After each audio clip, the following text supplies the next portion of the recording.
Hello, good morning. Welcome to తను మన vlogs. కిందటి నెల 9 మ్యారేజ్ అయితే అయింది కదండి.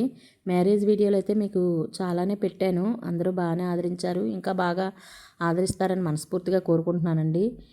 ముందుగా వీడియో చూస్తూ లైక్ చేయకపోతే లైక్ చేయండి, షేర్ చేయండి, సబ్స్క్రైబ్ అయితే మాత్రం చేయడం మర్చిపోవద్దు. మ్యారేజ్ అయిన తర్వాత పెళ్లి కుమారుని పెళ్లి కుమార్తెని మా ఆచారం ప్రకారం కావలసిన వాళ్ళు అయిన వాళ్ళు కూడా అందరూ వాళ్ళ ఇంటికి పిలిచి వాళ్ళకి కలిగిన మర్యాదలు ఏవో చేస్తారండి. ఎవరి స్తోమతకు తగినట్టు వాళ్ళు అయితే మర్యాదలు చేస్తారనమాట.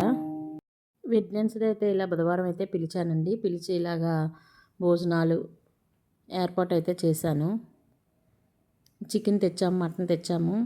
అంటే ఎవరి ఇంట్లో వీడియోలు తీస్తే వాళ్ళు వీడియో తీస్తూ షూట్ చేస్తూ అన్నీ అమర్చి పెట్టాలంటే మాత్రం చాలా కష్టం అండి. అది అందరికీ తెలిసిందే. అందువల్ల మా అమ్మ వాళ్ళ ఇంట్లో అయితే వదినాలు వండుకుంటారు, నేను వీడియోలు తీసుకుంటాను. ఇక్కడ అలా కుదరదు కదా, నేను వంట చేయాలి. నేను ఇంకా మా పాప అయితే చాలా హెల్ప్ చేసింది. చంటి పిల్ల అయినా ఆ పాప కూడా సరిగా ఉండట్లేదు కదండి, చూస్తారు కదా పాప అల్లరి. అందువల్ల వీడియోలు అయితే తీయడం కుదరలేదు.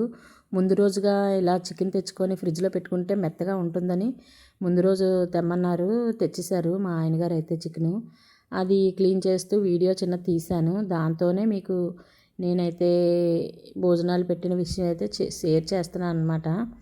ఆ వీడియోతోనే మొత్తం తీయడం అయితే అసలు మర్చిపోయాను. వచ్చిన చుట్టాలను పలకరించుకొని, చుట్టాలంటే ఎవరు లేరండి, పెళ్ళికూతురు పెళ్ళికొడుకు,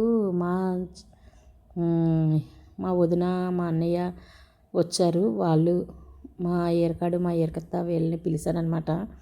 ఎలాగ కొత్త దంపతులు వస్తున్నారు కదా, పలకరించడానికి అందరూ ఉంటారని పిలిచాను. సరదాగా అందరమే ఆ రోజైతే గడిచిపోయింది మా ఇంట్లోని. అప్పుడప్పుడు ఇలాగా రిలేషన్స్తో సరదాగా భోజనాలు పెట్టుకుంటే మనకి నలుగురు ఉన్నారని చాలా ధైర్యం అయితే వస్తుందండి. చాలా ఎనర్జీ కూడా వస్తుంది మనకు కావాల్సిన వాళ్ళతో అలా కలిసి ఉంటే. ఇలాగ చికెన్ ఫ్రై, మటన్ గ్రేవీ, వడలు వేసుకున్నాము, మినప వడలు. ఇలా సింపుల్గానే భోజనాలు అయితే చేసాము. బిర్యానీ చేసింది మా పాప. సింపుల్గానే వంట అయితే అయిపోయింది. లాస్ట్లో ఐస్ క్రీమ్ తెచ్చుకున్నాము. బాబుకైతే బట్టలు కొనుక్కోమని అయితే మనీ అయితే ఇచ్చేసాను. బాబుకి తేలేదు బట్టలు, సైజులు అయ్యి డిఫరెన్స్ వస్తాయని పాపకైతే చీర తీసుకొచ్చి పెట్టాను. చీర కూడా వీడియో తీయడం మర్చిపోయానండి. వీడియో చూస్తూ లైక్ చేయకపోతే లైక్ చేయండి, షేర్ చేయండి, సబ్స్క్రైబ్ అయితే మాత్రం చేయడం మర్చిపోవద్దు. థ్యాంక్ యూ ఫర్ వాచింగ్ అండి.